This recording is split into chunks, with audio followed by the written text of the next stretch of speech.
This episode of Capes and Lunatics Sidekicks is brought to you by Tweaked Audio. To get awesome headphones, go to tweakedaudio.com and use the coupon code Southgate to get 30% off, free shipping, and a lifetime warranty. Or you can get there through the link on our website, southgatemediagroup.com. Recording has started. Hello and welcome to the Angel Chronicles. I am Phil, and that thirsty woman over there is... Hey y'all, it's Lilith Hellfire. When you're drinking alcohol, it's important to stay hydrated. Well, if you're not packing keep, are you? Do you have a gun? I've got guns, yeah, several. Oh, I thought you were talking about your arms. Okay. Oh, these two. Ah, look at that. Oh. Archery. I thought that was beating her boyfriends down. Anyway, that's right. We're here to discuss Season 1, Episode 20, Warzone, and all these bad gun puns. Because we get the introduction of Mr. Charles Gunn. Like, how can you name your black character Gun? Like, I just don't. Okay, so it had two ends, Lilith. Okay, and then you make it a pun. That's fine. He's a joke to you. It's fine. So this is the thing. It takes a very long time for the character of Gunn to grow on me. Because I feel like he is a convenient plot point. Is convenient because they wanted to add an obvious diversity hire. There, I said it. Obvious diversity hire is obvious. He is nothing like Wesley, nothing like Cordelia. And I feel like this is the writer's poor attempt at a metaphor on LA's wealth, where it's like, okay, downtown LA is literally 1 mile, like it's like 1.3 miles away from Bel Air, which is like one of the richest places in the United States. And it's like Tent City and stuff like this. And I don't know, I just feel like it's a bad attempt at like trying to do that metaphor. There's these, gang of kids and they're fighting vampires. Like, yeah, that would be fun, I guess, for one episode. But from here on out, we see this character in literally every single episode of Angel until it's gone. Mm-hmm. And he does get better, but the first 2 seasons, this is a rough, bumpy, uneven character arc. I told you that when I for watching this the first time, he really didn't do much for me the first season. It's like, your sisters are gonna be a vampire. I saw watching live. I beat for beat for beat. It was just a tale as old as time when you're talking about vampire hunters and stuff like that. Yeah, I mean, he grew. I know you said it wasn't until like season 5, but I mean, beginning of 2, he started growing on me and. I don't know. At least, I mean, yeah, you're saying about the name and that. I mean, at least they didn't go like full stereotype with him and just be like, "Hey, man, what's up, man?" Yeah. Yeah, I am thankful for that. But I heard that was because the actor didn't want to play into that. Good for him. Yes, good for him. And it's season 5. They even tried to make him a lawyer. Yeah, that's why I liked his arc because he wanted to be something more than what he. It's like because from before that he just really didn't have that ambition, as we learn in that. Okay, so there's only 7 gun-centric episodes in the entire series. And my favorite one is about the truck because it's hilarious. Oh yeah, we do get that one episode. What is that next season? Where it opens up with when they're playing Gangster's Paradise. Yeah. But that old gang of mine. Mm-hmm. So yeah. Anyway, so I feel like this they do the character justice eventually, but these first 2 seasons, man, yikes. Yeah, I mean. Yeah, these like we were saying, I think last episode, he's in like every episode from here on for the rest of this season. I mean, there's only 3 this one, 2 more for this season, but yeah, still he makes an appearance on all of them. But J. August Richards, I've been a fan of his. I mean, I literally only watched the first episode of Agents of S.H.I.E.L.D. because I was like, hey, it's J. August. And then he also had that lawyer series on TNT that I watched. So I'm a fan of that actor. It's just the character in a white writer's room and like how I feel about when white writers' rooms try to do stuff like this. And I don't know if it was just like the whole plot, just the whole plot, like these last 3 episodes, just like Angel. Well, he meets him this episode, then the last 2 he keeps coming back to him. I need help with something. I need help with something. I think it would have been more believable if, like, in this episode, he would have been like put him on the payroll. Another thing that probably makes this episode weird is that this episode is written by Gary Campbell, and we literally never see him in the Buffyverse again.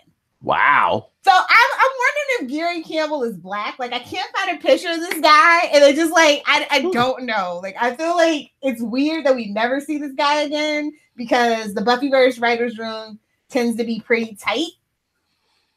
And they use, like, show business is all about who you know in recurring relationships. So that's another thing that makes this episode just kind of stand out to me. Well, that does make sense. It was like a one-time writer because, I mean, he did introduce like a character that lasted, like we said, the whole rest of the series, but didn't it seem like a fill-in episode also though too? Yeah, okay, so I think my personal theory is I think there was some scheduling conflicts and this episode might have aired out of order than they originally intended because with all that stuff that was going on with Buffy, hold on, where's my notes? I can't find it.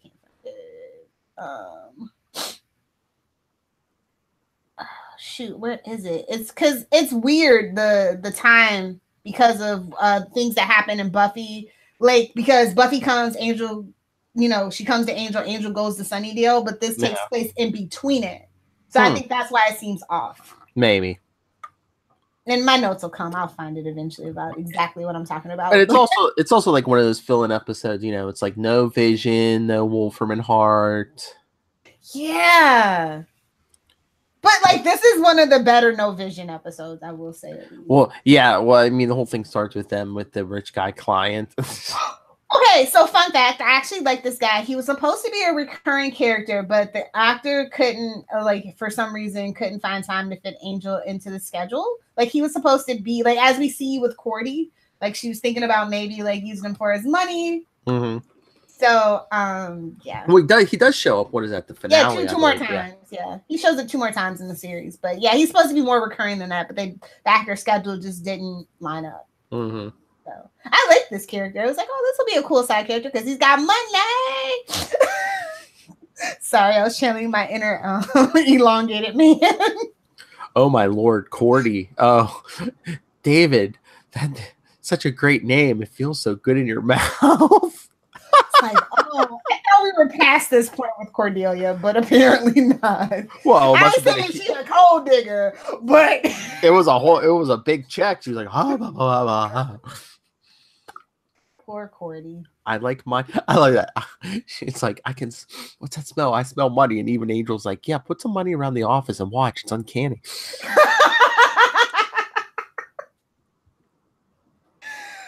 Oh, poor Cordy. She misses it so much sometimes. But yeah, so I was just like, okay, that's cool. We get a little software millionaire. He's got a little fetish for demon brothels. That's Oh Lord, that's weird. Yeah, the whole demon brothel. I mean, it's not weird in and of itself. There's plenty of vampire stories, specifically looking at you, gross little True Blood, where they explore that a little bit more. But yeah, I didn't think they would actually. Well, actually, I knew they were probably eventually going to go there, but not in season 1 of Angel, because they said that the pictures were pretty graphic and explicit that they were looking at. Oh man, they did. Yeah, true. It's upside down. That's never a good sign when you can't tell which way is up. That's all I'm gonna say. Look, no hands. So yeah, I that's kind of like one of those weird in Mesre in the action where we open up and like gun just kind of comes out of nowhere. It's just like, okay. Oh, like that opening scene where like they start at the feet and you're supposed to think it's Angel and they pan up and it's gone and he's like, what? Who are you expecting? Someone else? See, that's what I mean. Hmm. Yeah. But that rich guy, he's played by Dave Herman. Do you know what movie he was in that we always rave about? What movie? Office Space. He was Michael Bolton. Oh snaps! Yeah. I just checked. I'm pretty sure it was him, but I double checked. Yeah, it's Michael Bolton. That is funny. First Jeremy Renner, now this guy. I know, yeah. I mean, I wonder if Jeremy, like, if I ever meet him, I'm like, hey, I've got this Angel merch. Can you sign it, please? I know. Give me your Hawkeye stuff. No. Does he even remember that? Or was that his clone? He's rich and famous now, so he totally I was going to say he was clone. like drunk or something. What's the WB? Just saying. Anyway, this episode is okay, but it's like after like this epicness of like the whole Buffy thing, it's just like, okay, we're dealing with street kids and millionaires getting blackmailed. Cool beans. Well, don't again, we only have like 2-3 episodes left? What the hell? Well, again, I mean, just with some of these episodes, I think it was a fill-in. It takes for place budget wise, yeah. Well, after the Buffy thing, so you had some big stunts there with the helicopter and everything, and then I think they're gearing up for those last 2 episodes. Fun fact about this episode: this is actually where the dusting technique becomes perfected. And also, another fun fact: did you know that each time that they use the dusting effect, that's $5,000 you're looking at? Oh, really? Mm-hmm. Makes sense. Listen to the commentary on the DVDs, people. It's interesting. And I think it was this episode where, like, I see, Angel's walk around with the stake. I'm like, why doesn't he have those spring-loaded ones that he keeps up his sleeve half the time? They were getting tired of being Batman meets Green Arrow and a vampire. I mean, yeah, the grapple guns are gone, good, but yeah. I'm just saying. I mean, that makes sense. I mean, it's hidden weapon. He's a vampire though. He's got that super speed. It's good. It's cool. Concealed carry. I don't think that's what they meant by the concealed carry, but yeah, it's just kind of a weird episode. I mean, I get why Gunn and the other guys, although that like sidekick of Gunn's kept really getting on my nerves, but why they wouldn't trust Angel, but like once Gunn's sister's kidnapped, I mean, wouldn't you deal with Angel just to get your it's Angel. If you got your ears so to the street, then you would know there's this good guy vampire in LA. Yeah, I know, exactly. Yeah, wouldn't you at least be, or wouldn't Angel be like, yeah, my name's Angel, ask around people, I have a rep. Convenient plot point is convenient to ramp up the tension. Okay? No, he's just a white middle class vampire. I mean, it is LA. Like,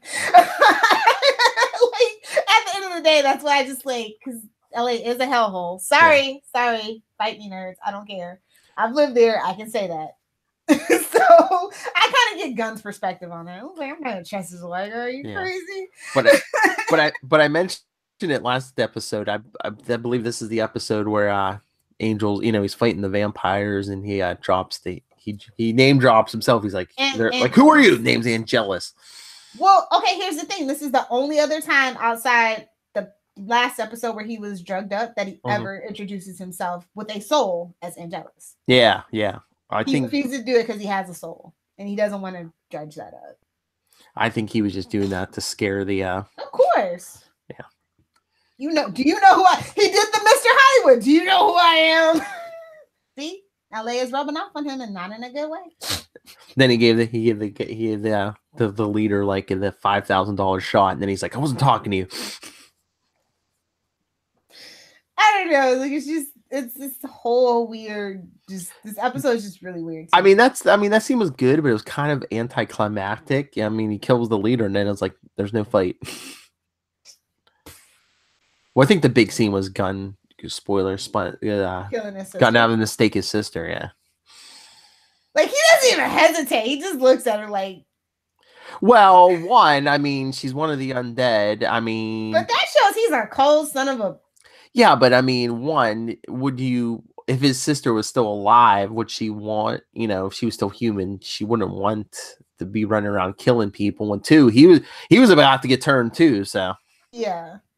I think that would have been infinitely more interesting because I mean we do see vampires kind of sort of changing their ways. Spoilers when Harmony shows up, like she's evil light and she's just trying to live her life, bro. You know what I mean? Like that Harmony gave me like this whole kind of like inside thing about like vampires because you have like Spike and the Darlas of the world, but you also have the Harmonies of the world. Yeah, Vapid and just miss being alive. Yeah, but I think Gunn, more than anyone we got in the regular cast, was supposed to be the everyman.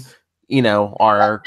It's self-preservation. At the end of the day, humans want to be alive, even if you're not alive, kind of thing. So, I always had a problem with that. Oh, kill me if I become a vampire or zombie. You sure? I mean, I'm gonna kill you if you turn into a zombie, regardless, because I don't want to be a zombie. I don't like brains. I mean, I've eaten veal before. It's not that great. In France, veal is baby cow brains. Just so we're all clear. So that's how I know I definitely don't like the taste of brains. So yes, please kill me if I'm a zombie. But a vampire, I don't know, man. That's all I'm saying is I don't know. Is it gluten-free? Blood is gluten-free. I'm not gonna ask. And they say it's, what?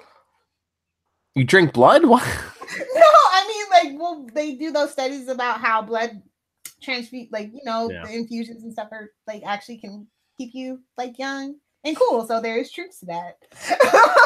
I'm just saying, not for nothing. There's a little bit of science behind vampirism. Anyway, this has turned into a complete clusterfuck. So. But yeah, I love that line from Cordy about, you know, that feels good in your mouth. But the other line is when Angel's trying to batter his way out of the old meat locker, and then Cordy and Wes just so, hey, can I open up for you? Yeah, they really made the humans competent in this episode, which is something that I really enjoyed. Where Angel seemed kind of like bumbling. Wow, he's old fashioned because they're the like, cell phone scene. You could have called. Boss. Well, yeah, that was my other favorite line. I'm the boss. I say when we use the cell phones. Oh, I thought that was a take on Verizon. Can you hear me now, too? He's like, because they don't work half the time. I was like, how old is this episode? Oh, my God. Was it 2000? I mean. It was May 9th, 2000. So, you know, he probably didn't know the raising the antenna. Cell phones with antennas and flip phones. Oh my God, I'm getting chills. Before every phone had a camera. Mm-hmm. Oh my God, giving me bad flashbacks. Anyway, no, this is, like I said, this episode's a solid B for me. It's not terrible, but it's not the greatest. Like I said, it's weird. It introduces a major character, but it's kind of like a fill-in. Yeah, you didn't know that he was going to be a major character. Just like, the next couple weeks you do because he keeps coming back. But like at this particular, it's like, okay, like you think, oh, maybe we'll run into him once or twice, you know, with his gang or whatever. I think that's probably why I liked him better going forward. I liked him by himself than with that gang. Yeah, that gang of mine. I think they knew what they were doing when they titled that particular episode, which is the next gun-centric episode. But yeah, like it's the dialogue's like funny, but like I don't think it was intentionally meant to be funny. So yeah.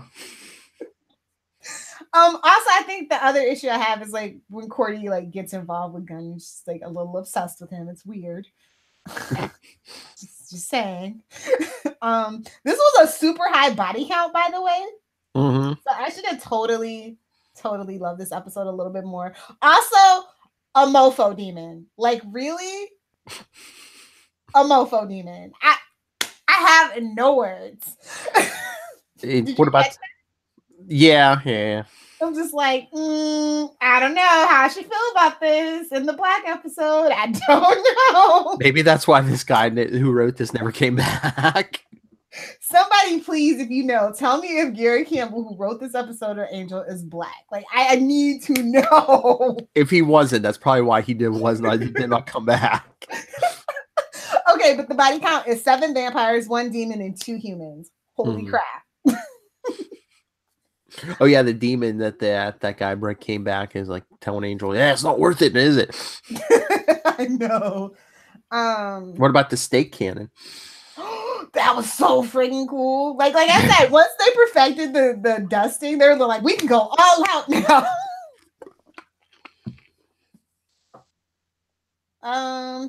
Here's the notes in my goofs, bloopers, and continuity errors. The previous episode of Angel Sanctuary is set directly before the episode, the Buffy episode, The Yoko Factor, and the following episode, Angel Blind Date, is set during Buffy's episode Prime Evil. However, only a day passes between Angel's departure from Sunnydale and the Yoko Factor and the end of Primeval. And Warzone takes place over several days, obviously. There we go. Some of that new math, people. I'm telling you. Also in another of the like goofs at the vampire nest where the lead vampire is talking about Gun's team, he's seen wearing like a green sweatshirt and like that stupid vest, but he doesn't have yellow eyes like the other ones do. I guess somebody had some Harry Potter contact issues. And also, why do vampires need gas masks? Because they don't need to breathe. In the sunlight. I thought it was to cover their faces because they're out in the sun. Okay, sure. But wasn't it only like no? It's when they go in. It's only one of them wearing the gas mask. Oh, was it? Because I thought when they jumped out of the van, I thought they were wearing them just because I thought that was when they run into Gun's hideout though. Wasn't that at night? No, I don't think they came in the hideout because everyone came out and they grabbed his sister as everyone was running out. They just threw the smoke grenade through the window, and then as everyone came charging out, and then Gunn and the other guy realized what was going on, and I thought the gas masks were for the vampires that jump out of the van in the sunlight. Well, that makes I don't know, really, because they were completely covered. Yeah, but still, you still set on fire eventually, as we've seen with Angel in his blanket. Yeah, but doesn't have to be. It doesn't have to be. I don't know. Well, I was gonna say, I thought the whole that makes more sense though. Yeah, the eyes would burn, but yeah, well, like you said, again, it's gonna slow down the burn. Yeah, it's just slow down the burn. All right. As long as it wasn't for breathing, that's cool. Also, they played AMP Hellfire again, which is I think it shows up like 4 or 5 times in this series actually, which originally starts in Buffy. So I don't know. I like cool meta in jokes. Fun fact: have you ever heard of those the vampire anthologies that they used to do for characters in the Buffyverse, the DVDs? I don't think so. No. Yeah, they're hard as hell to find, by the way. But no, Gunn has one. Wesley has one. Cordelia has one. I want to say I can't remember all of them, but that was like back in the DVD boom days, where everything had to have a DVD and a book. I miss those days, honestly. Just gratuitous cash grab. Yeah, man, I miss all these like tie-in novels and stuff, and when they actually put them out on time and stuff. Looking at you, Flash. Climate changeling. I don't even care about that book, but eventually we will have to talk about it. Probably at the Christmas break. Yeah, we could do that. All right. So, my favorite quote. Are you familiar with Dungeons and Dragons? Angel, yeah, I've seen a few. Wesley, you mean the role-playing game? And I was like, is this foreshadowing because of the dragon at the end? Okay, no, sorry. I don't think they knew at that point, but that would have been cool. Mm-hmm. Just saying. Read the tie-in comic books if you don't know what I'm talking about. And then Gunn. Everybody dies. I'm just trying to make sure we die. When we die, we stay dead. I was like, it was a little corny, but whatever. It was okay. Not a lot of quotes to pick from, actually. No. So anyway, this is a solid B- for me. I don't know. I'd probably have to go the B. Okay. I like competent humans because it does seem like Angel's kind of overbearing and like a know-it-all sometimes. Mm-hmm. But then you go, well, it is Wesley and Cordy. What do you expect? No offense. They're both kind of bungly in their own way. So yeah. It was nice to see the humans be competent for a change. Yeah. I think that sums it up. I think so. Shameless plugs. All right, everyone. Send us your thoughts. We're only 2 more episodes left this season. And then we'll see you next summer. We'll start in May. We'll know better this time. We'll figure it out. Maybe we can drop some before. But yeah. But we have our own season. But yeah, season's almost 2 more episodes. Email us capesandlunatics@gmail.com. Follow us on Facebook, Angel Chronicles, at Angel TV Podcast, and at CL Sidekicks on Twitter. Follow at CL Sidekicks on the gram. And remember, Charlie Esther is now on the gram. Super connectivity. All one word. Anyway, if you nerds want to fight me, at Lilith Hellfire. DC CW verse is coming back. So, I'm going to have Lots to say about it. So make sure you follow me so we can live tweet together. And if you want to talk anything Smallville or Superman related, you can find me over on Save Me Pod on Facebook, Twitter, Pinterest, and Instagram. And if anyone wants to do interviews, email me nightwingpdp@gmail.com, and on Twitter I am @nightwingpdp. J. August Richards, are you busy? Oh yeah, that's right. Amy Acker. She's busy. Come on, promote The Gifted. Come on. I know. I love The Gifted, so. Me too. Even Moyer, you played a vampire in a different universe. You can come too.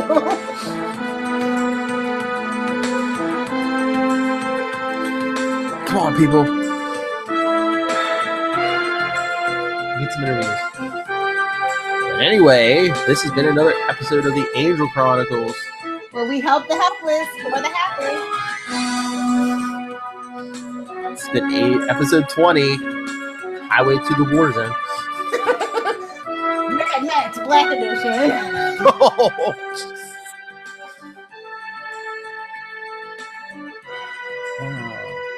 remember, we help the helpless. Even you mofo demons. Can a software millionaire come give us a check?